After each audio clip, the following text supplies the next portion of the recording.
All right, so I'm just going to share my screen. Yes, and I will just give me one sec. I'm renaming myself, and I will introduce you and to start the recording. Hi, everyone. Welcome to the last in this year's Social Enterprise Workshop Series. And we're so excited to have Nisa Kennedy from JEDI, the Joint Economic Development Initiative. And she's going to talk to us about how social enterprise can be used as a tool for reconciliation. And so with that, Nisa, I will pass it over to you. Great, thank you so much, Vanessa. Thanks for having me. So, like Vanessa mentioned, I'm here to discuss reconciliation as a tool in social enterprises. My name is Nisa Kennedy. I'm the Provincial Indigenous Employment Coordinator at Joint Economic Development Initiative. And before we begin, I would like to acknowledge that the JEDI office is located in the traditional unceded territory of the Wolastoqey people. This territory and all of New Brunswick are covered by the Treaties of Peace and Friendship, which Wolastoqey, Mi'kmaq, and Passamaquoddy peoples first signed with the British Crown in 1725. The treaties did not deal with the surrender of lands and resources, but in fact recognized Wolastoqey, Mi'kmaq, and Passamaquoddy title and established the rules for what was to be an ongoing relationship between nations. So a little bit about JEDI. The Joint Economic Development Initiative is an Indigenous organization dedicated to supporting Indigenous participation in New Brunswick's economy. JEDI began in 1995 as a tripartite partnership between Indigenous communities in New Brunswick, the Government of Canada, and the Government of New Brunswick. In 2009, JEDI was incorporated as an independent nonprofit organization. And over the years, JEDI has grown into an Indigenous organization focused on working closely with its partners from Indigenous communities, organizations, government, and the private sector to foster Indigenous economic development in New Brunswick.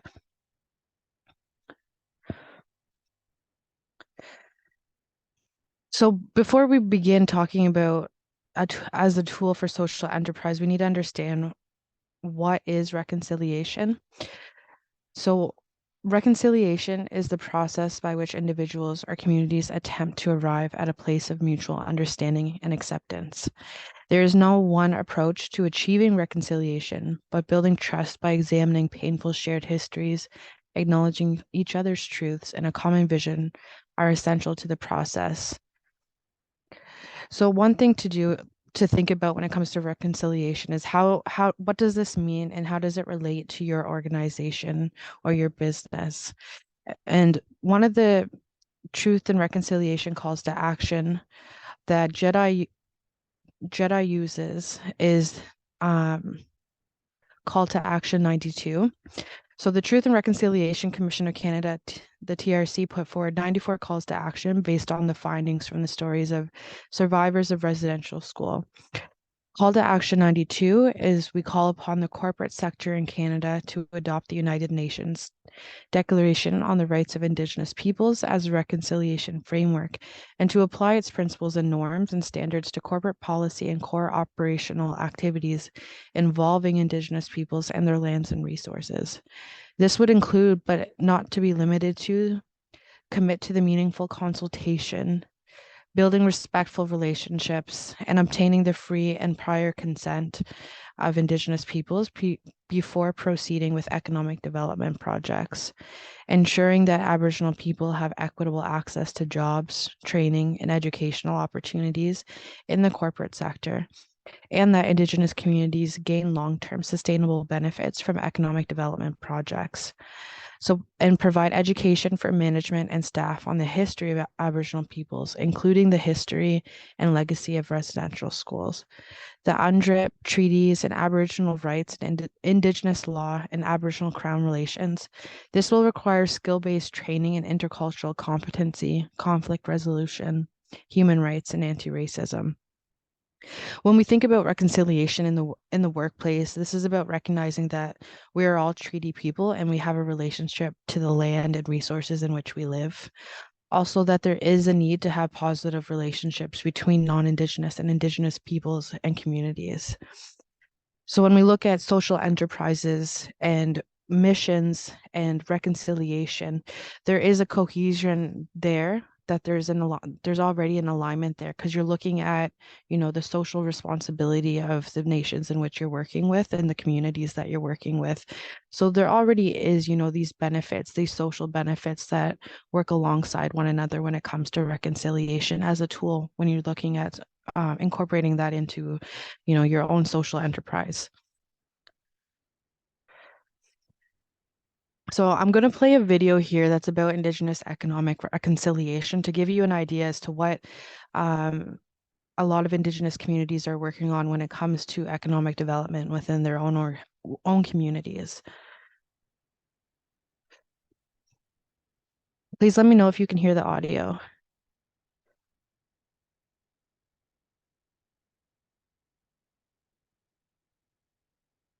No. Okay.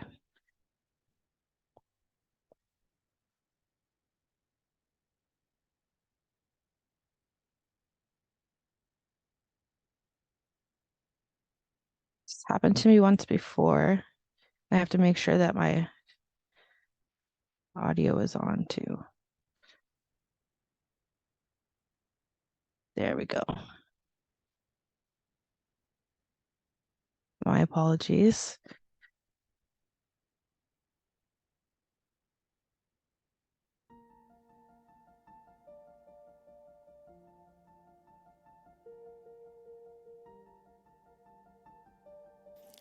So before Canada and before the United States, Indigenous nations were masters in their own territory. We had philosophies, we had psychology, we had governance systems, we had food and military security, we had religious thought, political beliefs, ceremonies. We were a strong people.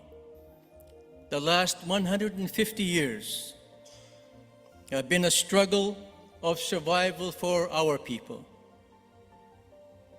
Our way of life, which has been developed with precision over many centuries, was disrupted, not extinguished. Reconciliation is really about peaceful coexistence, restoring balance in relationships, and living together in mutual respect and harmony. Is Canada ready for reconciliation?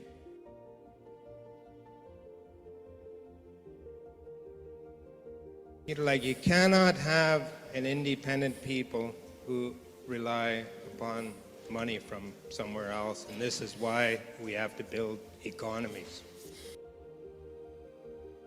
We need strong, sustainable economies to get there. But what is that to Indigenous people? The NCIED build capacity for governance for nations, and we foster wise practices, learning from what has worked. But then you've still got to build entrepreneurs, your community corporations, and your nation initiative in a way that reflects who we are. Indigenous entrepreneurs build businesses differently. And it's with a paradigm of shared value rather than an individualism paradigm.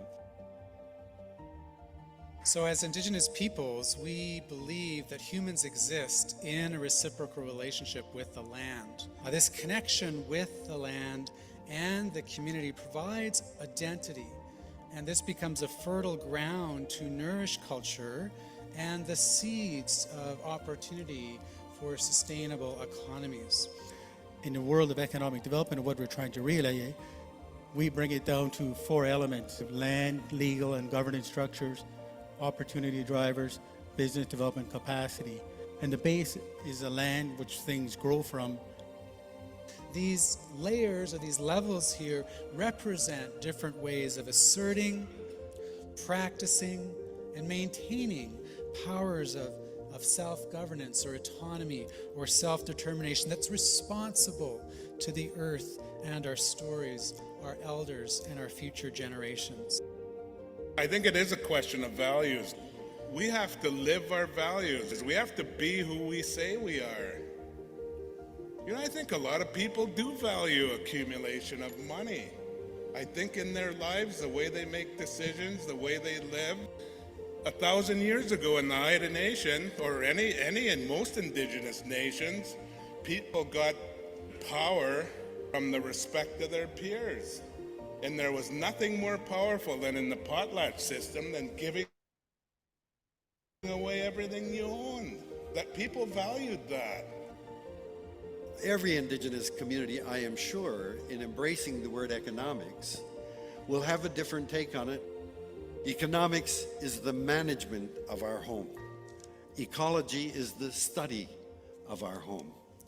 And I think too often today we forget the eco part of economics. So my cry is, let's put the eco back into economics.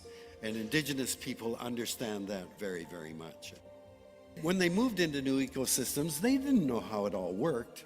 They didn't suddenly magically talk about sustainability. They knocked things out like all of us would in these new areas. And then they began to learn from the lessons of their ancestors. And all of that was incorporated into the body of Indigenous knowledge, which was about how you live in this place. That is, to me, the basis of sustainability. And that knowledge is thousands and thousands of years old and will never be duplicated by science. Science will never be able to do that. The only way I believe that we have to guide us into finding a new way of living is the Indigenous communities. Sometimes I think it's as simple as all of us just understanding who we are and being who we say we are. We're just looking for new ideas and looking at ways of going forward and building sustainable economies that reflect Indigenous cultures and you know, reflect who this nation we're attempting to build together. That's what reconciliation's about.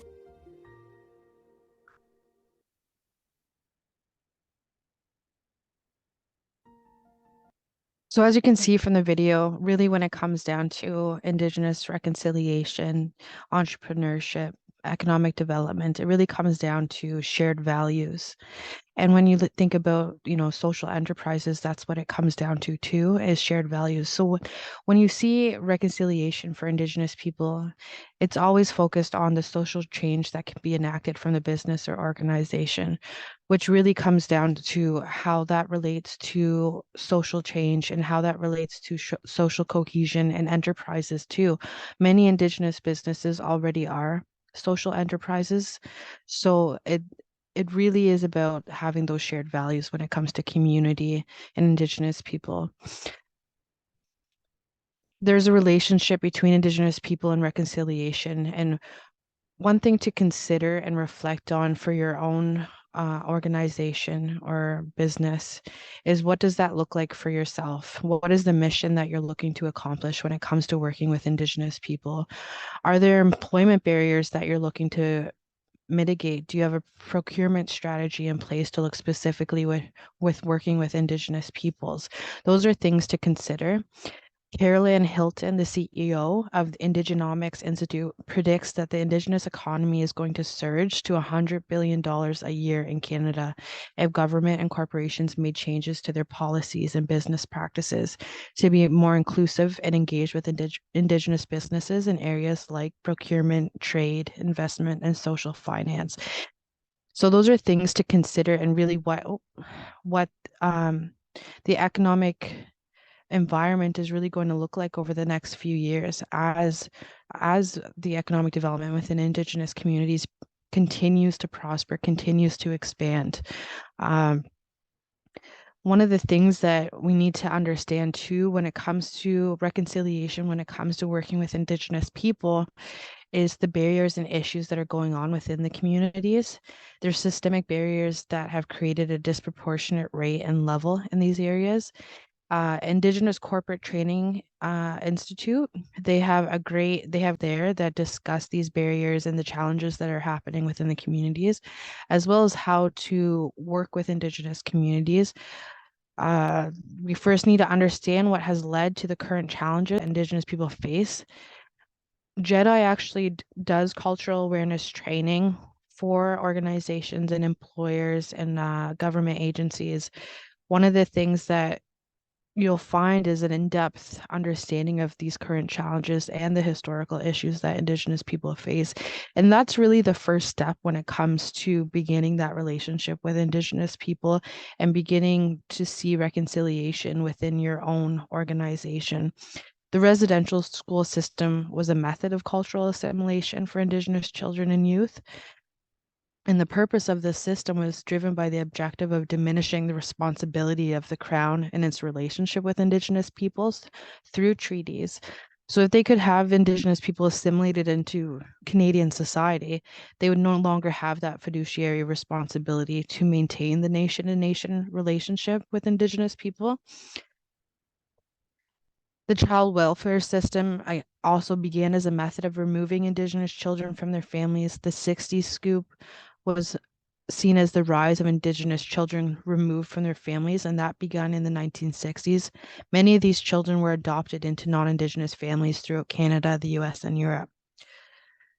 So all of these things add up to what you see in higher rates of death, inadequate housing conditions, higher rates of suicide, poorer health, lower levels of education, lower levels of income, higher rates of unemployment, higher levels of incarceration. All of these challenges, all of this intergenerational trauma creates these challenges that are happening within the communities. So how do you create reconciliation within your own business or company or organization? It's through educating yourself so that you can understand what some of these communities are challenged with and how to navigate and also create those positive relationships with them as well. And that really comes down to building trust. And trust is really going to be that foundation for creating that. And again, when we talk about building that relationship, we go back to that video and it's about those shared values. So when you look at creating those relationships, reconciliation, it really comes down to social change, values, shared values, and creating a prosperous relationship between non-Indigenous and Indigenous peoples.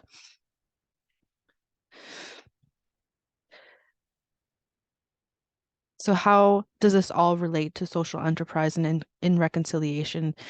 Like I've mentioned, the intergenerational trauma, the systemic barriers, and the policies that have all created disproportionate numbers of Indigenous peoples that experience these high level of poverty, mental health, and addictions. Many of these barriers are not necessarily unique to Indigenous people, but it's more common because of those historic and intergenerational traumas that resulted from the impacts of colonization.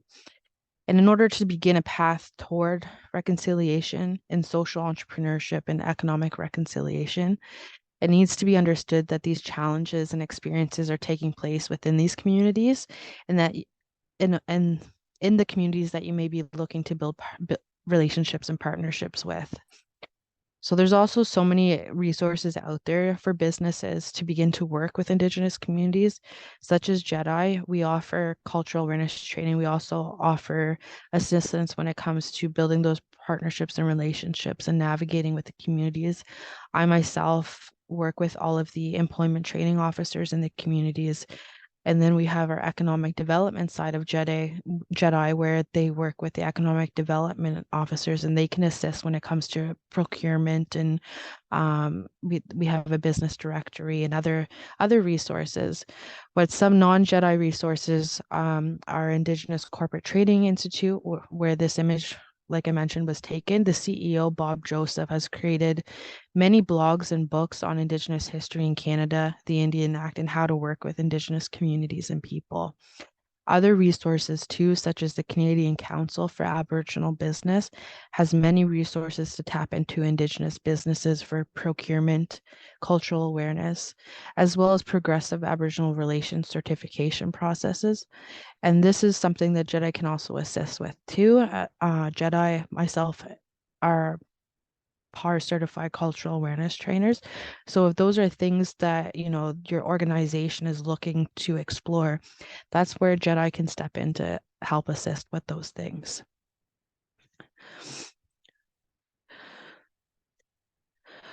So one thing to reflect on is, what are some ways you see reconciliation as a tool in your own business? What are, you know, what is the mission that you're looking to accomplish? How does that relate to the Indigenous communities around you? And how can you build on that and create some positive relationships with that?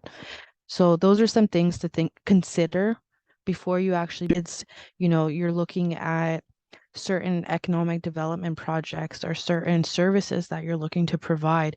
It's really going to come down to building that trust first and understanding where your relationship is going to be in order to begin that journey. So some of the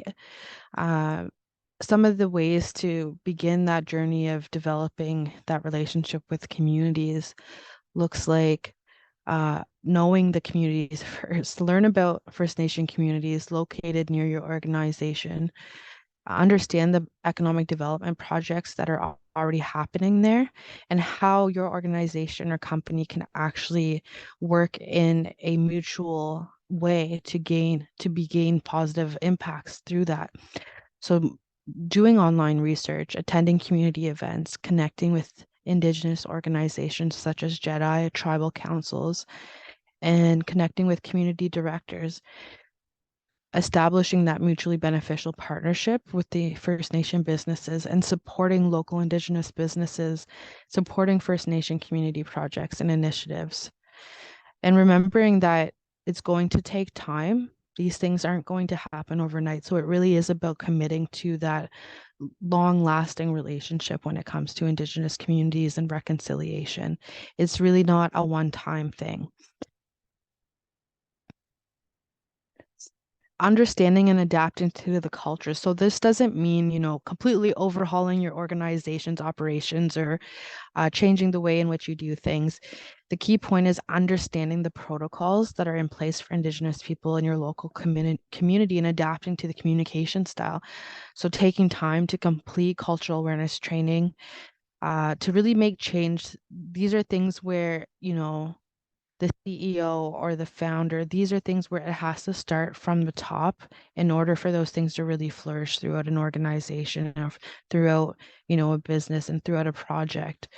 I already mentioned the 94 calls to action, really taking time to review those and seeing how those calls to action are relevant to your organization specifically. So I read to you call to action 92. That one may not necessarily relate to what you're doing. So really understanding what relates to you and how you can make that a part of your mission when it comes to reconciliation. Learning about the importance of elders and any protocols related to working with them prior to engaging their services. And that's one thing that JEDI can assist with as well. So we have an elder protocol that we're working on that we can actually share with partners and organizations so that they can have a little bit better information when it comes to how to, you know, do things in a good way when it comes to building those relationships.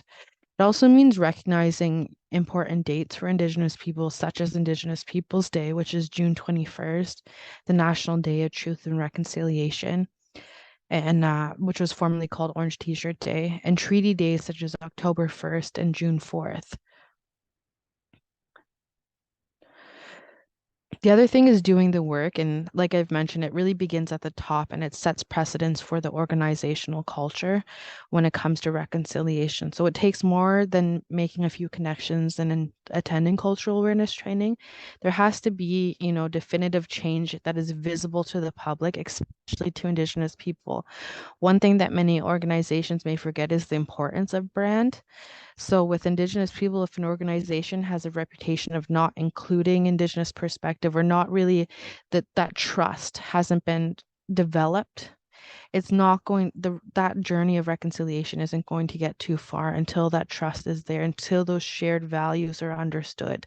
So those are things to really keep in mind when it comes to that.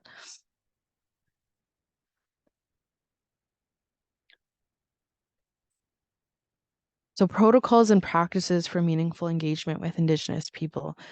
These are understood as some wise practices. So understanding and respecting the diverse cultures and nationhood along with their historical and colonial context. So here in New Brunswick, we have Passamaquoddy, Mi'kmaq, and Wolastoqey people. They're going to have different shared values between nations. So there's some things that you have to understand there too. There's going to be common ground, don't get me wrong, but there will be some differences amongst how things are kind of conducted culturally. Consider why you're engaging with the Indigenous communities. Again, this goes back down to what's the mission of what you're trying to accomplish. What are those values that you're trying to understand in working with Indigenous communities? Why are you wanting to go down this path of reconciliation? Building good relationships with Indigenous communities, that really is trust, and key contacts and partners to engage or consult in those early stages. And that, again, is where organizations such as JEDI can come in to assist with that.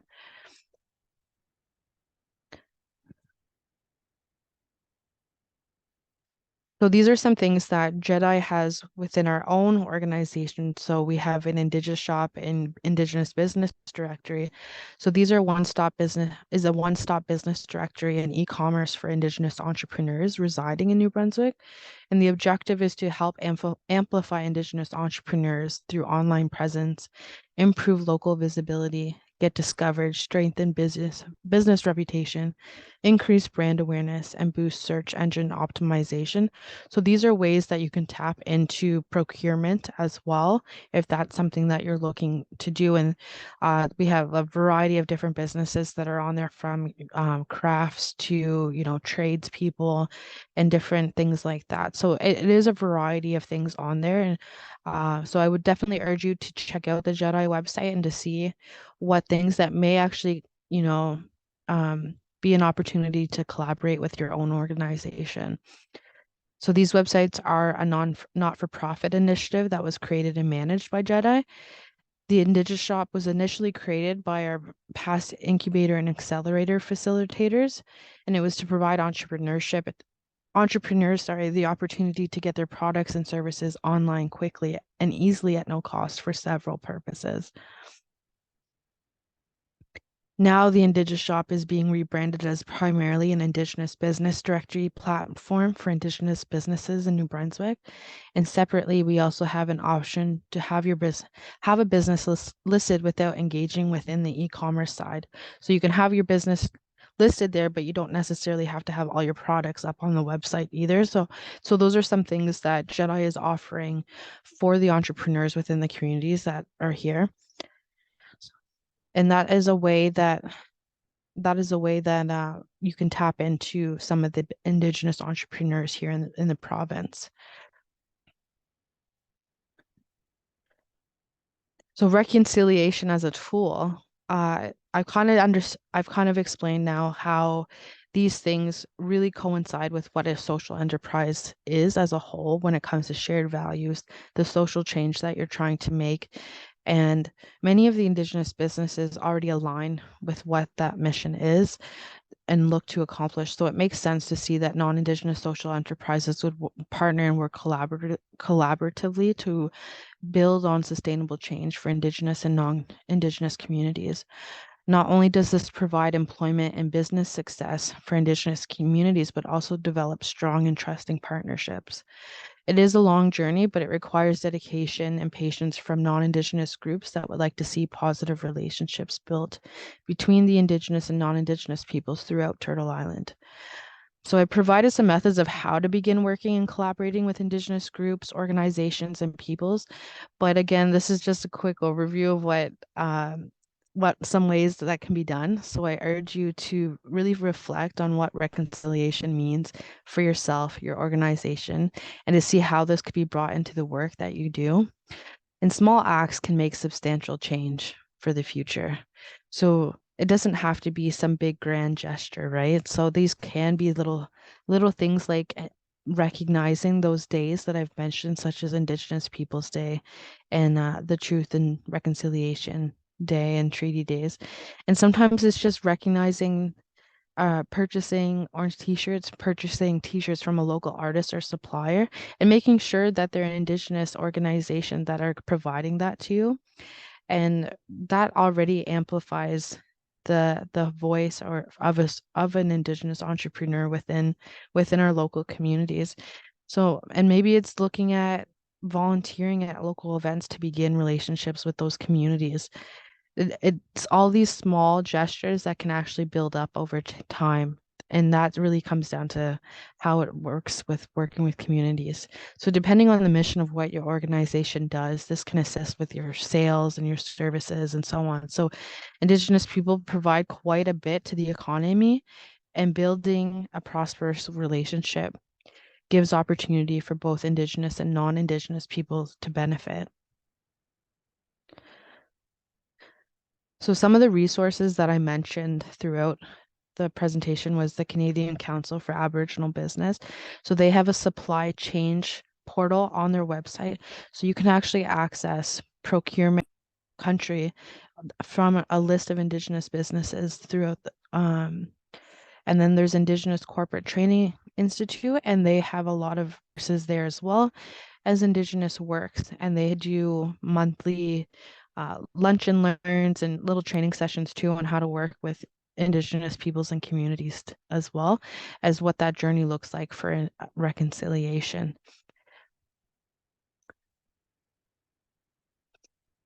So here's my contact information if you want to reach out to me if you had any questions about some of the stuff that I've discussed here today. Otherwise, thank you so much for inviting me. And if there is any questions, I'll surely take them. Otherwise, thank you so much for having me. And I'm just going to stop sharing my screen there.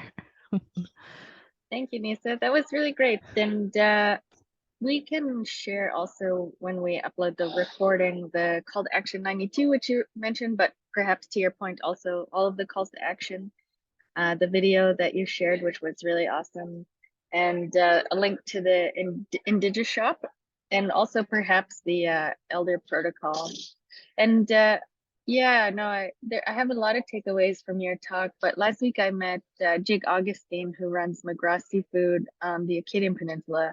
And I think that's a great example of social enterprise, and they're working with the Acadian community, but it's an Indigenous owned organization that he manages, and they're exporting all over the world. And I think it's a great New Brunswick success story, of which there are many. So thank you for sharing that.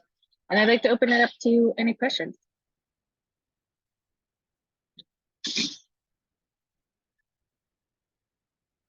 No questions? I don't have a question per se, but it's I've enjoyed learning more about just a variety of, I guess, the background. I know a lot about aspects of things from mostly British Columbia, and it's a different reality here because colonization happened sooner for so many communities than it did for some of the communities out on the West Coast. So I'm a teacher, and there's just a lot of, I think there's still a lot of misunderstanding and racism even within kind of the sphere of educators, because you know, it's something that no one really grew up learning about when they were in school, and then people feel scared to incorporate things that they don't feel super comfortable with saying. Some people are scared to do more harm. But anyways, there's a lot of work to be done, and like the number 92, the call to action, I'd never heard that one. I've read over a lot of them, but ones that pertain more to education, and that one was just one I had never really considered. So thanks for this whole sort of area that I'm not familiar with in terms of reconciliation. Yeah, absolutely. And I think that's why, JEDI began to do cultural awareness training, is because it wasn't necessarily taught in the way that it was in depth and understanding what that historical context was, and the current things. And it's constantly updating. We're constantly having to update the IRAM because of that, because, over the past 2 years, we've had, with the residential schools. So those things there's constant change that's happening because there's constant new information that's coming out. So it is hard at times to, I think, wrap your mind about, because there is so many horrific things that have taken place. So you've got to also consider what's, appropriate for a certain age group, and there's a lot at play there.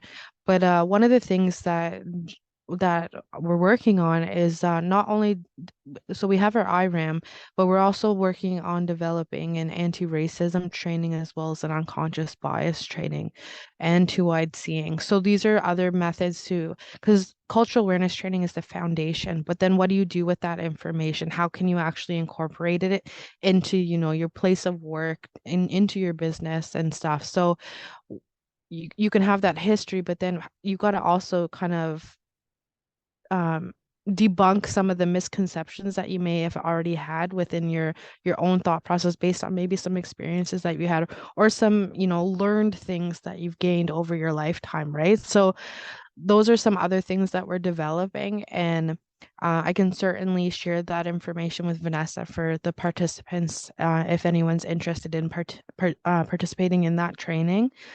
We do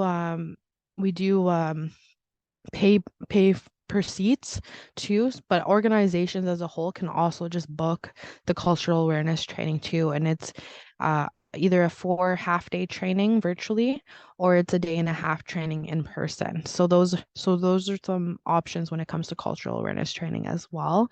But yes, I agree. It's a very touchy subject sometimes, and I think it's hard because you're aware, but you're not really aware of how in depth and how ingrained a lot of the stuff is into our society, and really all the challenges and barriers that have been created because of these things within the communities, and we're still dealing with that aftermath, right? So like the last residential school didn't close until 1996.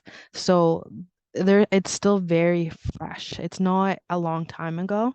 When you look at, I just kind of briefly discussed the 60s scoop, but now, they're talking about the millennial scoop, which is something that's still taking place because, Indigenous children are at a disproportionate higher rate of being taken from their families and being in the child welfare system.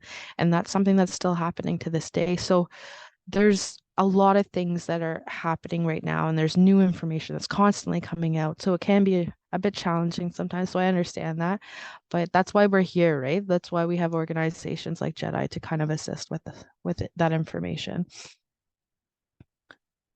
Yeah, and I think well, a lot of the teachers I know, their sense is that they don't want it all to be negative. So with something like what you're doing and focusing on, all of the amazing initiatives that have been taking place for years, and that, there's this network of people working together to build economies with shared values that are different from how business is typically done in Canada. Like focusing on the positive and the here and now, because I don't think a lot of people honestly even know Indigenous people as, as friends. They might have heard about Indigenous peoples, but they still write about Indigenous peoples in so many texts as in the past.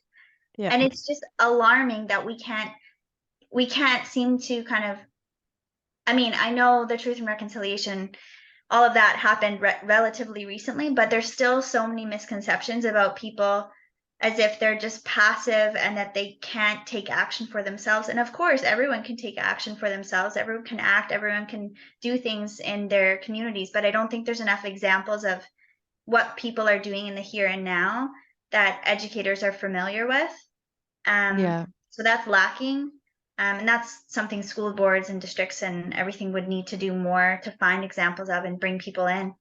Absolutely. Not There's just there's Yes, and there's this huge success story right now when it comes to entrepreneurs. Her name's Jen Harper, and she's the CEO of a makeup line called Cheekbone Beauty, and it started off just on social media, and it's actually become such a huge cosmetic line that it's going to be in Sephora Canada. So it's already in 50 stores in Canada. So those are huge success stories that aren't necessarily discussed at the same rate of, the traumatic and horrific stuff, but there's a lot of great successful stories of entrepreneurship, of people really doing a lot of that work when it comes to building up the Indigenous economy. So those are things to definitely consider, and just, you know, social things as well, right? You have Kiana Kingbird, who is an artist and creator that's actually from here in New Brunswick, and she is one of the dancers for the Toronto Raptors. So she's one of their artists for them. So those are things that, you know, we have to, yeah, we definitely have to highlight those successes and those role models that are within our communities too. Were there any more questions or comments? Just thank you for the work you do, and thanks for being here today. I'm gonna look up, I've written down a lot of these names, so I'm gonna look up things and yeah, just see what else I can learn. Awesome. Well, thanks for coming. Thanks for having me. Yes, thanks so much for being here. Thank you so much for your presentation. Awesome. Thank you so much for your presentation. I think it is an eye-opening to look at social enterprise in another form. And I believe that some of the things you have shared now, we're going to pick it up to implement some of them. But we need, what I want to ask that, how can we really build up a community whereby we can build up more capacity when it comes to social enterprise in terms of new changes that are taking place, like you mentioned, share value approach. Thank you so much. Yeah. Thank you. Thanks for the comment. Yeah, I think that capacity development is one of the most important things when it comes to building those relationships with communities. We have so much education and so many tools and resources that are happening within the communities that it's really about understanding what's already taken place within the communities and how that actually will align with, you know, the mission that you're trying to accomplish. So maybe, like, for example, there's a business that does environmental work here in Fredericton. So we recently did an employment and training a training program with Kingsclear First Nation on marine ecology and conservation. So that organization found out about that training, and so they're like, oh great, that's kind of what we're looking for employees. So now you're tapping into what our community is doing. You already know these people are ready to be employed. They have the background that you're looking for, and now you can immediately hire them within your organization. So those are some things of why it's really important to know the communities you're working with, but also know what it is exactly that you're looking for, so that how you can kind of build those relationships and navigate that, right? Because sometimes it really comes down to just having a conversation with someone here at JEDI and being like, okay, this is the sector that I work within, and we're likely going to know which communities would probably align the most with what you're trying to accomplish as well, and we can kind of help advise and build that partnership for yourself. So those are some things to consider as well. Thank you so much. I don't know whether you've mentioned healthcare and then education, but I wanted to also see if you work in the area of climate change or, yeah, climate change. Yes, so there's actually a huge interest when it comes to the communities here in New Brunswick. The top two sectors for Indigenous engagement right now is clean energy and the IT industry. So those are really the top two sectors that Indigenous people are looking to be employed and looking to work with, and the communities as a whole are looking to partner with organizations. So you know, you have North Shore Mi'kmaq Tribal Council. They have a whole team that's focused just on the energy sector. So these are things to, once you start to build that network of, you know, the Indigenous organizations that are here in the province, you really start to understand and tap into what's going on and how you can collaborate in those projects as well. But yes, yes, clean energy and environmental work, climate change, those are all things that are really important to Indigenous people. I mean, at a cultural level as well, but then also just, you know, as an economic development value too. Indigenous people recognize that that's where the future is going, is those sectors, and that's where we have those employment, and that's where we have those training opportunities, and that's what JEDI is here to assist with. I know you kind of briefly touched on healthcare too, but there is a nonprofit organization that's just they're about to open an indigenous healthcare network here in Fredericton, actually, and they're looking to they're going to be opening in, I believe, the fall, and that's to provide health services for Indigenous people that is culturally focused and relevant to them, so that they don't no longer have to necessarily go to the hospital or other healthcare networks in order to get their primary care.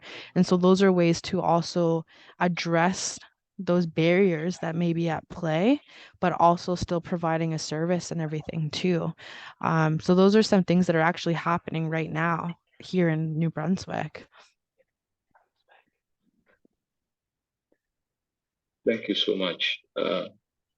We hope after the session, we'll email and then try to see how best we can implement some of these things in our indigenous areas. Because you realize people need such things to, build up their livelihood. Yeah. Yes, Thank absolutely. you so much. Yeah, absolutely. Yeah, thank you for coming to this and listening to me talk for 50 minutes, but no, it's been great. Thanks so much. Thank you for that, Nisa. Lots of great takeaways. And as Nisa mentioned, her contact info is there. We will follow up with some additional resources when we upload this webinar to our microsite, socialenterprisenb.ca. And with that, I thank you so much for all of your time and for your engagement today. It was really great. Thank you. Great. Thanks so much.